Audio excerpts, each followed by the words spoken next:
성공하는 사람의 특징 중 하나는 실수를 통해서 진주와 같은 귀한 배움을 얻어낸다고 합니다. 그러나 더 지혜로운 사람들은 직접 실수를 통하지 않고도, 즉 다른 사람들의 경험을 통해서도 진주보다 더 귀한 이런 보화를 얻어낸다고 합니다. 저는 오늘 저와 여러분이 이 말씀 속에서 여러분이 직접 경험하지 않았지만은 보화와 같은 이런 귀한 진주를 얻기를 주님의 이름으로 부탁드립니다. 예수님께서 갈릴리 지방을 다니고 있었습니다. 왜 갈릴리 지방을 다녔는가? 사람을 찾고 있었습니다. 그 갈릴리 지방을 다니며 사람을 찾고 계신 예수님, 지금도 이곳에 오셔서 사람을 찾고 있다는 사실입니다. 갈릴리를 다니다가 그물을 씻고 있는, 그물을 손질하고 있는 베드로와 안드레를 보게 됩니다. 그리고는 그 가까이 가서 그들을 부릅니다. 너희는 나를 따라오너라. 오늘 이 시간도 주님은 이곳에 다니시면서 여러분의 마음의 감동을 통해서 나를 따르라 말씀하시고 계신다는 사실입니다. 베드로와 안드레 과감히 그 앞에서 그렇게 하겠습니다. 그물을 버려두고 배를 버려두고 모든 것을 두고 예수님을 따랐습니다. 예수님에게 응답하고 부르심에 응답하고 따른 베드로와 안드레에게, 그리고 나중에 12명의 제자에게 예수님께서는 그들에게 비전을 제시합니다. 꿈을 제시합니다. 너희는 사람 낚는 어부가 되리라. 그 순간부터 베드로의 삶은 변화되었습니다. 고기 잡는 어부에서 예수님의 제자로, 사람 낚는 어부로, 나중에 가서는 사도로 변화되는 인생 역전이 시작됩니다. 예수님께 부름받고 꿈과 소망을 가지고 따라다닌 베드로, 참 남다르게 열심히 따라다녔습니다. 12명이 같이 다닐 때마다 베드로는 항상 자기가 수제자로서 항상 1등을 해야 되는, 수석을 해야 되는 그런 욕심이 있었고, 그는 그렇게 했습니다. 예수님도 그렇게 인정했습니다. 예수님께서 가장 중요한 자리에 갈 때마다 베드로, 요한, 야고보 이 세 사람만 특별히 선택해서 데리고 갔습니다. 우리가 잘 아는 변화산상에 올랐을 때 천국의 모습을 보는 자리, 그 자리에 베드로, 요한, 야고보가 있었고, 겟세마네 동산의 기도 자리에 베드로가 있었습니다. 가이사랴 빌립보에 갔을 때는 베드로가 나서서 이렇게 고백합니다. 주는 그리스도시요 살아계신 하나님의 아들입니다. 그리고 예수님으로부터 칭찬도 듣습니다. 바요나 시몬아, 네가 복이 있다. 참으로 내가 이 교회를 이 반석 위에 세우리니. 참으로 그런 어떤 칭찬의 소리도 듣습니다. 예수님께 부름받은 베드로, 원래 이름은 시몬이었지만은 그의 이름도 예수님께 새로 지어주었습니다. 게바, 베드로란 뜻이죠. 바로 반석이란 의미를 가진 이름입니다. 참으로 이렇게 변화된 베드로, 가는 곳마다 참으로 얼마나 자랑스럽겠습니까? 그리고 예수님께서 요한복음 13장 36절에는 예수님께서 이렇게 말합니다. 나의 가는 곳에 내가 지금은 따라올 수 없으나 후에는 따라오리라.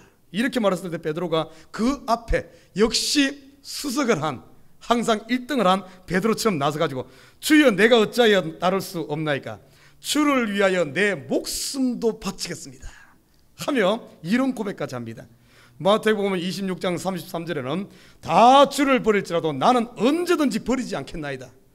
참으로 내 목숨 바쳐 주를 사랑하고 내가 아가페적인 사랑으로 주를 섬기겠습니다. 큰 소리 쳤어요.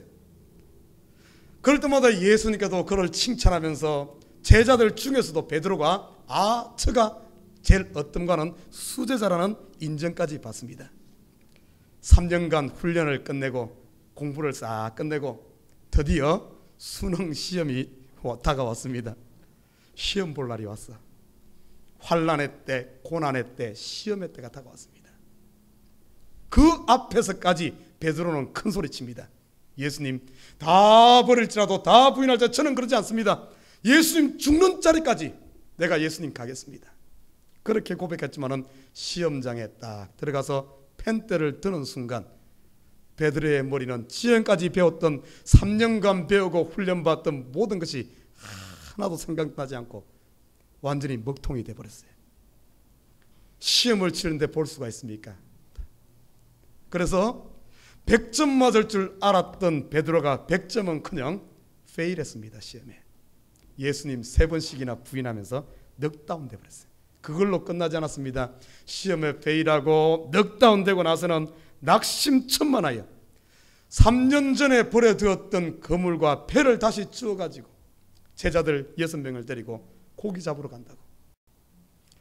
그래서 밤새도록 고기를 잡았지만 거기에서도 결국엔 또 페일입니다. 한 마리도 잡지 못하는 이런 완전히 패배한 베드로의 모습이 오늘 본문 바로 앞에 소개되고 있습니다. 왜 이렇게 베드로가 실패했을까? 누가 봐도 그는 수저자요, 누가 봐도 그는 1등이요, 수석의 자리에 있던 그가 왜 이렇게 실전 가운데서는 페일했을까? 저는 이 모습이 베드로의 실패가 베드로의 모습만은 아닌 것 같습니다. 저와 여러분의 모습이 아닌가 싶어요. 우리가 말씀을 배울 때, 예배를 드릴 때, 기도할 때 누가 봐도 기도할 때는 주님만이 나의 전부입니다. 주님만이 나의 왕입니다. 찬양할 때는 내 마음을 드리고 정성을 드리고 뜻을 드리고, 예배 드릴 때는 거룩한 천사들처럼 온전히 하나님의 사람 같았는데 막상 시험 현장에 도달했을 때는, 여러분의 삶의 현장에 도달했을 때 기도할 때는 주님이 나의 왕이라고 주를 위해 죽겠다고 고백했지만은 삶의 현장에서는 과연 우리가 그렇게 내 목숨 걸고 그리스도의 정인으로 살고 있는가? 아니면은 예수란 말 입에 내기가 부끄러워서 옛자 들어가는 말은 다 아예 제해버리고 지저스의 제자만 들어도 귀에 떨림이 오지는 않습니까? 실질적으로 이 시대에 예수 믿는 사람 엄청나게 많지만은 막상 삶의 현장에서, 특별히 그 자리가 죄악의 현장이고 어려운 현장, 시험 현장, 자칫 잘못 손해보는 현장에서는 얼굴을 싹 가리고 예수 믿는 사람 모습은 다 감추고 딱 베드로처럼 모른다고 이게 고개를 돌리진 않습니까? 여러분, 내가 주를 위해 살겠다고 고백하지만 설령 내 마음에 싸움이 일어났을 때, 내 마음속에 갈등이 일어났을 때 용서를 해야 되나 하지 말아야 되냐? 내 마음속에 죄를 지어야 되냐, 이것을 이겨야 되냐? 내가 이 말을 해야 되냐, 하지 말아야 되냐? 내가 분을 내야 되냐, 참아야 되냐? 내가 인내해야 되냐, 아니면 여기서 포기해야 되냐? 자기 자신과의 싸움에서, 그 현장에서 과연 우리가 얼마나 예수 그리스도를 안다고 신하며 살고 있는지, 아니면 그 싸움에서 너무나 쉽게 베드로처럼 내려놓고 포기하진 않는지. 사역 현장에서는 어떻습니까? 처음에는 청운의 꿈을 꾸고 주의 일을 하겠다고 나섰지만은 막상 사역 현장에 가보십시오. 그 삶 가운데 너무나 힘들고 어렵고, 내 딴에는 열심히 하는데 칭찬은커녕 주위에서 말만 많고 비판하고 잘했니 못했니 말 나올 때 내가 해야 되냐 말아야 되냐, 이런 현장, 사역 현장에 가서 과연 우리가 그것을 이겨나가고 있는지. 우리가 너무나 많은 경우에 성공하기보다는 실패하는, 정말 시험 현장에서 실패하는 이런 경우가 얼마나 많습니까? 저와 여러분 한번 살펴봐야 되면, 왜 그러면 오늘 이 베드로가 실패했는가? 이 베드로의 실패를 통해서 지혜로운 사람은 여기서 내가 직접 실패하지 않고도 이걸 통해서 내가 배움을 얻고 항상 내 삶의 현장에서 성공적인 삶을 살 수 있다는 사실입니다. 오늘 귀를 열고 이 베드로의 실패 원인을 살펴보면서 우리가 삶의 현장에서, 믿음의 현장 속에서 실패하는 원인이 있다면 오늘 이 속에서 원인을 찾아서 고칠 수 있는 저와 여러분 되시기를 주님의 이름으로 부탁드립니다. 자, 이렇게 낙심천만에 있는 베드로, 더 이상 안 된다고 낙심해 있는 베드로를 예수님께서는 버리지 않고 찾아왔어요. 오늘 여러분 지금까지 실패했습니까? 나는 계속 똑같은 죄를 반복하면서 실패했습니까? 아니면 가는 곳마다 사람에게 부딪혀서 실패했습니까? 직장 가는 데마다 견디지 못하고 자꾸 자리를 옮기고 있습니까? 아니면 내 마음에 계속 찌고 있습니까? 여러분 낙심하지 마십시오.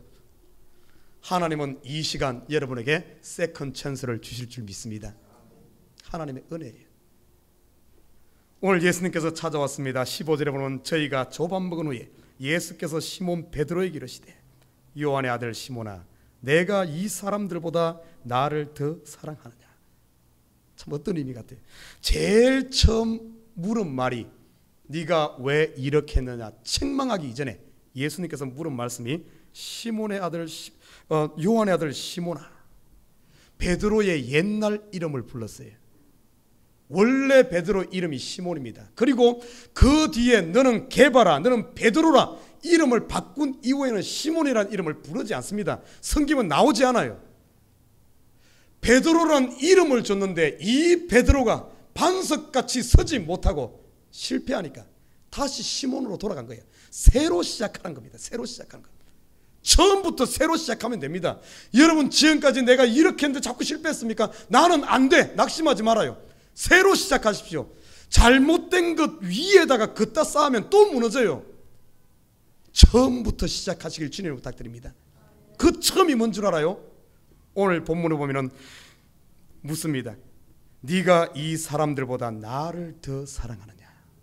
왜 이렇게 물었을까요? 이 사람들보다 더 나를 사랑하느냐. 이유가 있어요. 베드로가 평소 때 어떻게 말한 줄 아십니까? 이렇게 말했어요. 제자들이 있을 때 다 이 사람들 이 제자들 다 버릴지라도 나는 버리지 않겠습니다. 큰 소리 치는데 다 버릴지라도 나는 안 버린다 그러는데 결국엔 자기도 버렸거든. 그것을 상기시키는 말이에요. 이 사람들보다 더 나를 사랑하느냐. 두 번째 질문에서도 나를 사랑하느냐, 세 번째 질문에서도 나를 사랑하느냐. 다른 거 묻지 않았습니다. 이것에 대해 집중적으로 묻어요. 네가 나를 사랑하느냐. 여러분 여기서 한번 생각해 봐야 되는데 왜 이 말씀을 물었을까요? 네가 나를 사랑하느냐. 모든 목양의 근본 원리, 예수 믿는 사람들의, 예수님을 따르는 사람들의 가장 근본 원리, 가장 중요한 핵심이 뭐겠습니까? 예수님 사랑하느냐 이게 있다는 거예요. 결국에 이 원리를 들여다보면 베드로가 예수님을 3번 부인하고 그 시험에 페일한 이유가 그 속의 중심에 예수님을 사랑하는 그 사랑이 없었다는 사실입니다. 예수님께서 이 땅에 오셔서 사랑을 보여주었어요. 하늘 보좌를 버리시고 낮고 천한 이 땅에 인간의 몸을 입고 오셔서 하나님께서 우리를 사랑하시는 그 사랑을 보여주었건만 베드로는 그 사랑을 알지 못했습니다. 나를 따르라 하니까 기분이 우쭐대 가지고 자기 열심으로, 자기 의로, 자기 노력으로 내가 이렇게 따르면 예수님의 수제자가 되어지고 내 인생 역전을 할 수 있겠구나, 뭔가 큰 일을 이룰 수 있겠구나, 그는 기대하며 자기 의로 따라왔습니다.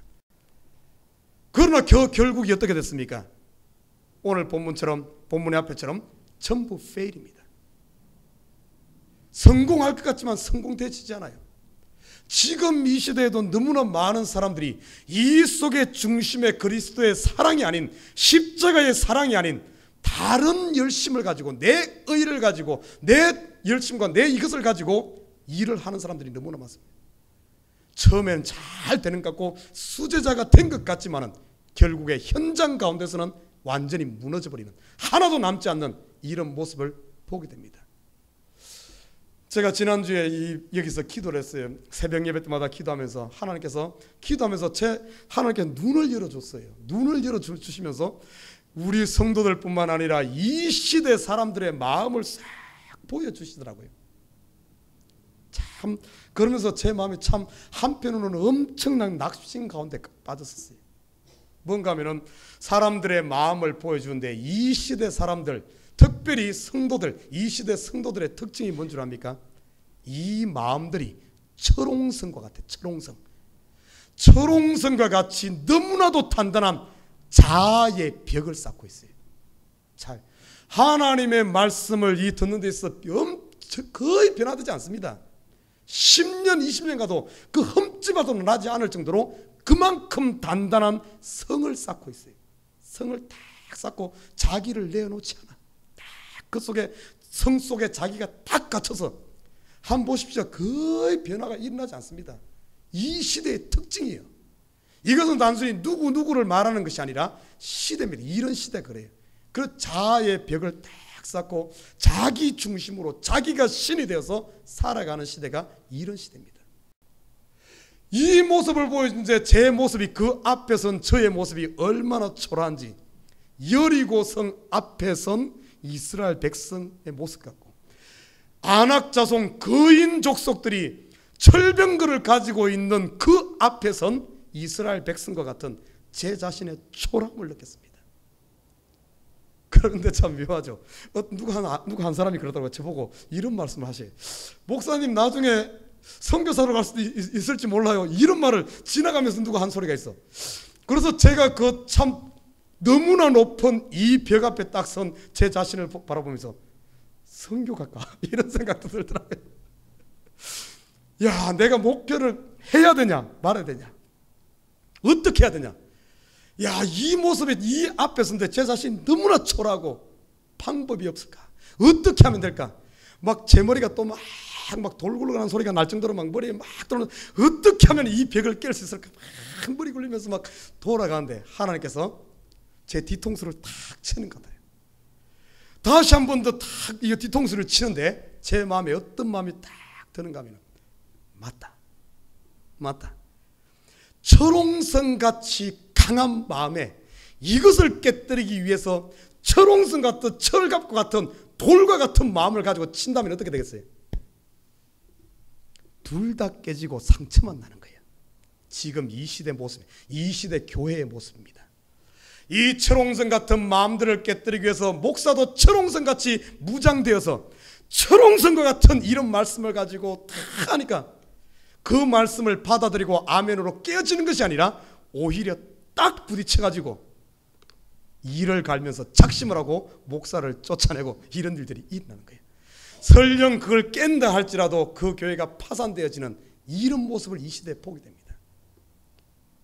그러면서 하나님께서 보여주시는 그 감정이 뭔가 하면, 야, 강한 거를 깨려면 더 강한 것으로 깨면 둘 다 깨진다. 안 된다. 어떻게 하면 되겠습니까? 강한 것을 깨는 방법은 가장 부드러운 걸 깨는. 여러분 보십시오. 강한 바위가 무엇에 깨지는 줄 압니까? 이 바위가 그 부드럽고 약한 물방울에 의해서 깨지는 거예요. 물방울 같은 암만 줘도 힘도 없고 이런데도 불구하고 그 물이 바위를 깨는 거예요. 그러시면서 하나님께서 제 눈을 여는데, 이 시대에 필요한 것은 유창한 말씀도 아니요, 그렇다고 해서 성도를 안 듣는다고 해서 막 강한 막 이런 말씀을 전하는 것도 아니요, 이 시대에 필요한 목회는 바로 가장 부드러운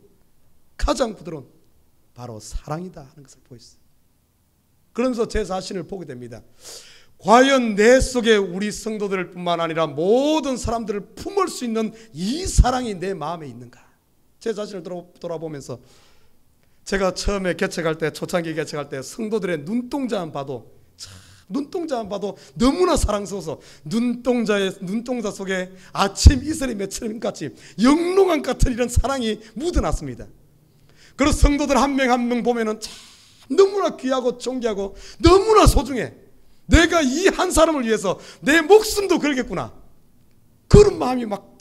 그래서 제 목회 비전이, 우리 주보 목회 비전이 한 영혼의 목숨 거는 목회, 그런 열정을 가지고 한 영혼을 위해서 정말 품어안고, 다른 기도하지 않았어요. 그 영혼을 품어안고 오죽했으면 제가 그랬어요. 초창기 기도 멤버들 보게, 우리 초창기 시스템, 내가 당신들을 위해서 기도한 것을 쌓아놓는다면, 이걸 쌓는다면 엠파이어 스테이트 비밀보다 더 높을 거라고. 정말 그런 사랑을 가지고 하니까 성도들이 그때는 어떤 건 전혀 초신자이기 때문에 얼마나 허물 많겠어요. 얼마나 허물 많았겠습니까? 심지어는 어떤 일까지 있었는 줄 알아요? 우리 교회 초창기 1년 2년 될 때 한 10명 요래 모일 때 남자들 우리 집사님들 한두 명에게 서너 명 가면은 식당에 가서 식사를 합니다. 그러면 어떻게 한 줄 알아요? 자기들끼리 술을 마셔. 그 술병이 갖고 오는 거 아니에요. 주전자에 소주를 따라갖고 마셔요. 그러면서 다 자기들끼리 내가 마시면서 나는 물을 주고 자기들은 그걸 하는 거예요. 내가 왜 모르겠어요. 저도 20살에 예수를 믿었기 때문에 술이 100m 밖에 있어도 내가 냄새를 맡아. 정말이에요. 왜 못 맡겠어요? 제가 술 마시다가 3번인가 졸도한 적이 있어요. 얼마나 마셨으면. 졸도를 했다니까 기억이 안 나. 강가에서 친구들하고 마셨는데 그냥 기억이 안 나. 중간에 끌려가는 것만 기억나. 그리고 끝이요. 왜 모르겠어요. 그럼에도 불구하고 그 모습이 허물로 보여지는 것이 아니라 너무나 사랑스러워.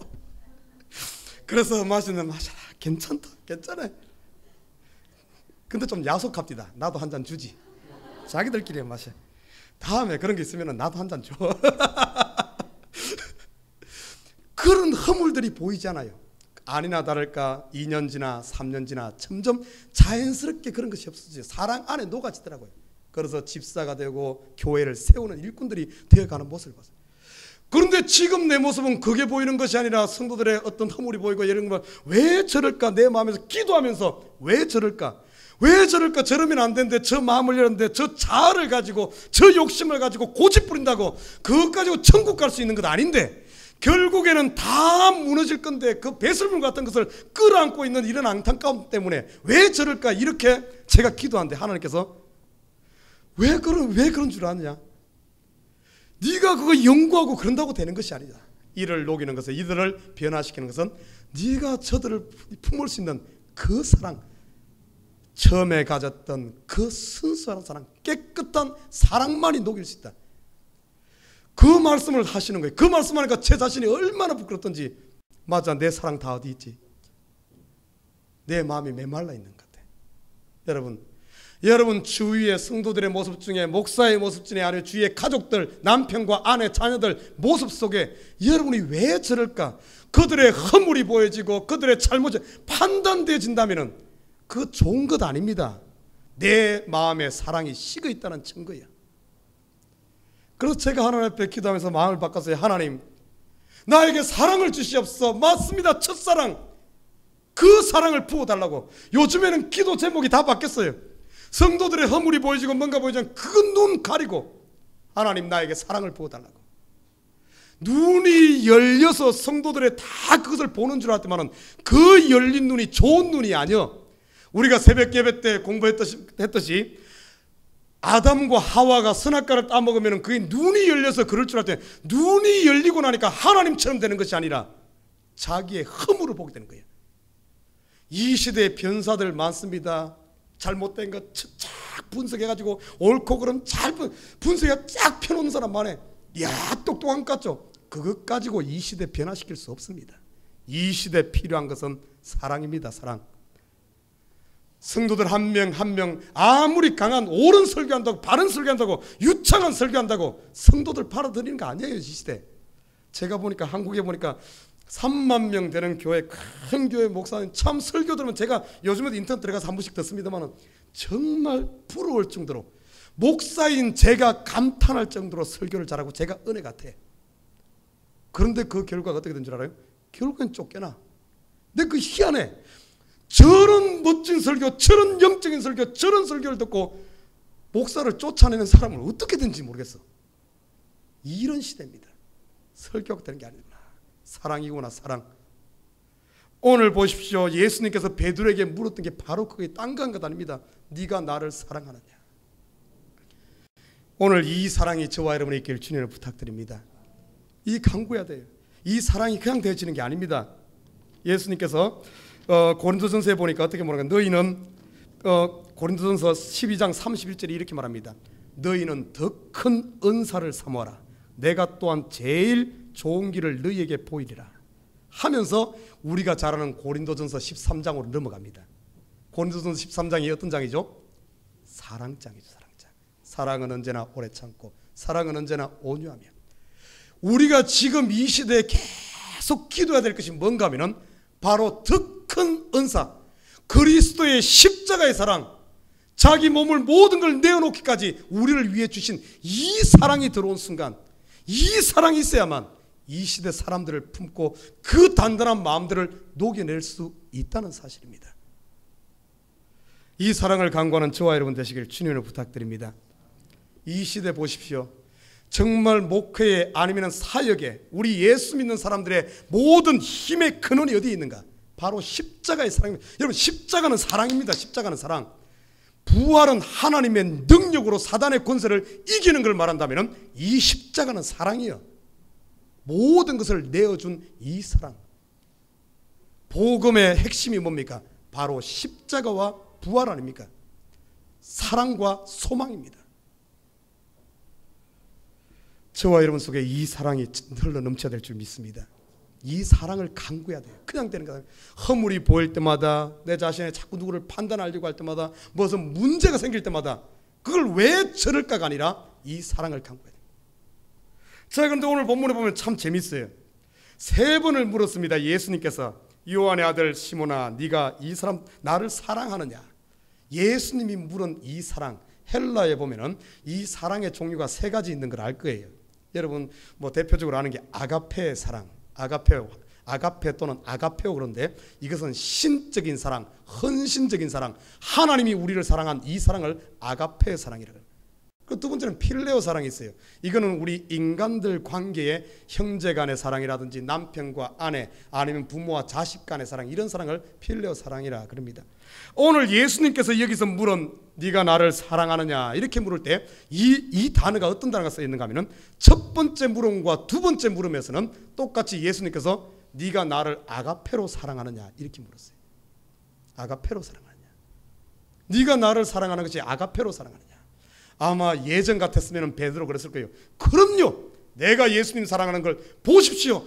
주님을 위해서 내가 목숨도 내놓겠습니다. 이 사람들 다 버릴지라도 나는 버리지 않고 내 목 내놓겠다고. 아가페의 사랑, 신적인 사랑, 헌신적인 사랑을 하겠다고 큰 소리 쳤지만은 오늘 보기 좋게 완전히 페일한 베드로의 모습을 보게 됩니다. 결국에는 이 사랑은 내 힘으로 되지 않는다는 거예요. 하나님의 일은 내 열심과 내 의지로 되지 않는다는 겁니다. 예수님께서 물을 때 그 부분을 지적하는 거예요. 베드로야, 네가 아가페로 나를 사랑할 수 있느냐? 물으니까 베드로가 어떻게 대답한 줄 압니까? 가로되 주여 그러하이다. 내가 주를 사랑하는 줄을 주께서 아시나이다. 주여 그렇습니다. 이 말은 그 말에 아가페로 사랑하느냐 물었을 때 예, 아가페로 사랑합니다, 이 말이 아닙니다. 주여 그러하입니다. 이 말은 주님 알지 않습니까? 내가 그렇게 내 목숨까지 드리면서 사랑하고 싶었지만은 저의 한계는 거기가 아닙니다. 그렇게 못합니다. 내가 주를 사랑하는 줄, 베드로가 사용하는 이 사랑하는 줄 할 때 이 사랑은 아가페의 사랑으로 고백한 것이 아니라 필레오의 사랑으로 고백했어요. 주님 알지 않습니까? 나도 그렇게 신적인 사랑, 헌신적인 사랑하고 싶지만은 나는 옛날에는 할 줄 알았는데 안 되는 걸 알지 않습니까? 제가 낙제된 걸 알지 않습니까? 제가 할 수 있는 것은 여기까지입니다 하며 제가 할 수 있는 것은 필레오의 사랑, 인간적인 내가 할 수 있는 것은 최대한 하지만 여기까지가 나의 한계입니다 하며 자기 자신을 있는 그대로를 고백합니다. 필레오의 사랑을 고백합니다. 두 번째 또 묻습니다. 네가 나를 사랑한 아가페로 사랑하냐 물으니까 두 번째도 베드로가 아닙니다. 저는 필레오 사랑밖에 못, 저는 이거 한계입니다. 세 번째 예수님께서 어떻게 문 줄 압니까? 세 번째는 예수님께서 네가 나를 사랑하느냐 물을 때는 이제 예수님께서 필레오로 물었어요. 네가 필레오 맞다, 네가 이제 바른 말을 하는구나, 이제 네 속에 자아가 내려놓고 이제 정말 제대로 됐구나, 필레오로 사랑하느냐 그렇게 물으니까 베드로가 예 그렇습니다. 자기의 한계, 자기를 내려놓은 거예요. 자기를 내놓고 자기 자신을 인정한 겁니다. 나는 죄인이요, 나의 한계는 여기까지밖에 안 됩니다. 딱 자기 자신을 하나님 앞에, 진리 앞에 자기 자신을 딱 내려놓으니까 어떻게 된 줄 아십니까? 베드로 보십시오. 필레오밖에 사랑 못한다고 고백한 베드로, 이 이후의 삶, 진리를 피한 것이 아니라 진리를 만나서 그 앞에 내가 할 수 없기 때문에 당신의 도움이 필요합니다. 나는 여기까지입니다. 주님이 도와주시지 않으면 더 이상 넘어갈 수 없는 한계가 있는 사람일 수밖에 없습니다 하며 자기 자신을 주님 앞에 내려놓고 하나님께 전적으로 의지했더니만 베드로 그 뒤의 삶은 어떻게 된 줄 압니까? 필로의 삶을 산다고 고백했던 베드로가 자기 자신을 온전히 드리면서 예수 그리스도께서 십자가 지고 자기 몸을 드려 우리에게 내어줬듯이 베드로 또한 예수님의 그 뒤를 따라 작은 예수가 되어져 자기의 생명을 들여 하나님 앞에 드리는, 영혼들을 살리는 아가페 사랑에 이른 사실을 보게 됩니다. 하나님의 일 내가 할 것 같지만 내가 되지 않는 거예요. 내 속에 중심으로 십자가를 받아들이고 내 힘의 한계를 주님 앞에 내어놓고 진리 앞에 서서 나는 여기까지입니다. 주님의 도우심이 없으면 안 됩니다. 십자가를 받아들일 때, 십자가 앞에 설 때 저와 여러분의 사망의 권세를 넘어서 신의 영역에 들어가는 줄 믿습니다. 필레오를 넘어서 아가페로 들어가는 거예요. 사망을 넘어서 생명에 들어가는 겁니다. 죽음을 넘어서 부활에 이르는 줄 믿습니다. 결론적인 부분에 가서 이 베드로 초대교회에 참으로 많은 일들을 해나갑니다. 예루살렘 감독으로서 예수님의 형제 야고보와 베드로가 예루살렘에서 큰 일들을 감당합니다. 교회를 세우고 그 핍박과 어려움 가운데서도 이 두 지도자가 흔들리지 않고 믿음을 지키면서 교회들을 세워나갑니다. 그래서 예루살렘 교회가 엄청나게 부흥했고 또 더 나아가서 이 지도자들이 이렇게 바르게 서 있으니까 그 밑에 있는 사람들도 흔들리지 않고 온전한 정금 같은 믿음으로 그 교회를 세워나갑니다. 기독교가 강해지면 강해질수록 이들이 믿음에 정결해지면 정결해질수록 외부의 로마의 핍박은 더 심해지기 시작합니다. 엄청난 핍박이 있습니다. 여러분 가끔 영화에서 보면은 원형 극장에 이 예수 믿는 사람을 집어넣고 사자를 풀어 죽이게 한다든지 각가지의 악한 방법을 가지고 예수 믿는 사람들을 처형하면서 이런 일을 합니다. 수많은 사람들이 순교당했죠. AD 64년경에는 이 로마 왕제 네로가 기독교에 엄청난 핍박, 어떻게 보면 더 이상 견디기 힘든 극에 달하는 이런 상황에 처해집니다. 자, 신약 성경이 아닌 신약 외경 베드로 행전에 보면은 한 이야기가 소개되고 있어요. 극심한 핍박 가운데 베드로가 드디어 이 박해를 피해서 로마를 떠나고 있습니다. 로마 안에 있는 이 사람 너무나 핍박자, 예루살렘도 피고 로마의 그 뭡니까 지경 안에서 엄청난 핍박이 돼요. 그래서 그 지경을 떠나서 로마를 떠나고 있어요. 그러던 이렇게 떠나고 있는데 짐을 싸갖고 탁 떠나고 있는데 그러던 중 길에서 예수님을 만나게 되었습니다. 그때 베드로가 예수님에게 묻습니다. 예수님 어디로 가십니까? 지금 베드로는 로마의 핍박을 피해서 그 길을 성을 벗어나고 있는데 예수님은 성을 향하여 걸어오고 있는 거예요. 어디로 가십니까? 주여 어디로 가십니까? 이 내용은 여러분 영화에서도 소개됐어요. 영화로도 꿔바디스, 이 주여 어디로 가시나이까 하는 말이 꿔바디스입니다. 꿔바디스 어디로 가십니까? 그때 그분이 이렇게 말합니다. 네가 십자가를 지지 않으려 하니 내가 다시 십자가를 지려고 로마로 간다. 그 예수. 베드로가 지금까지 견디고 십자가 너무나 힘들었지만 십자가를 벗어놓고 이제는 그 아치지 않고 로마를 벗어나 예수님이 십자가를 다시 치러 간다. 이 예수님을 만나고 나서는 베드로가 그 자리에서 회심하고 다시 발길을 돌려서 로마로 갔어요. 발길을 돌려서 자기의 사역지로 돌아가는.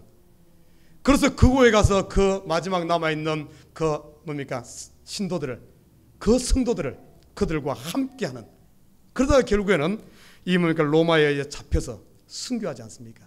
순교당하는데 예수님이 십자가 졌는데 그 십자가를 나는 같이 질 수 없다 해가지고 베드로는 거꾸로 십자가를 졌다는 그런 이야기가 이 베드로 행전, 이 신약 외경에 나와 있어요. 저는 이 모습을 보면서 저와 여러분 지금 예수님께서 사람을 찾고 있어요. 여러분 부르고 있다는 사실입니다.